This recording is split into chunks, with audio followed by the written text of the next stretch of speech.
A pathologist takes the stand in the trial of two paramedics charged in the death of Elijah McClain. Those paramedics injected McClain with ketamine. The 23-year-old died following that encounter back in 2019. That encounter also involved Aurora police. This is the third and final trial over his death.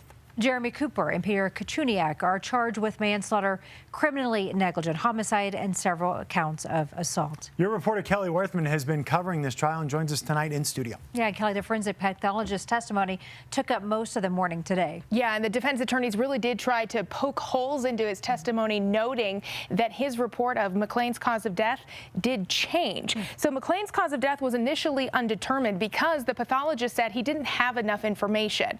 But once he saw the police body camera footage several months later, when the AG's office got involved in the case, he reached a conclusion: complications from ketamine following forcible restraint.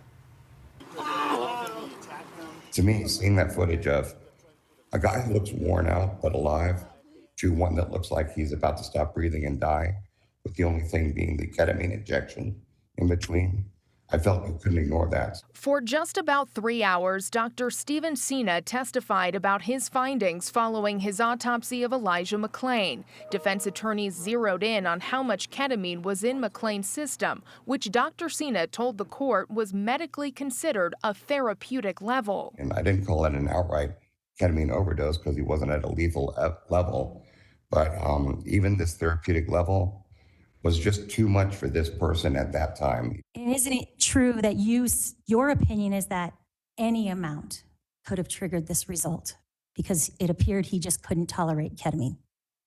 I don't know if it was any amount, but even this amount, which shouldn't have killed most of us, sent him into a tailspin, which led to his respiratory arrest, cardiac arrest, and brain death. But it's that use of ketamine by paramedics that prosecutors argue led to McClain's death. And Dr. Cena, would it be fair to say that but for the ketamine administration, Mr. McClain likely would not have died?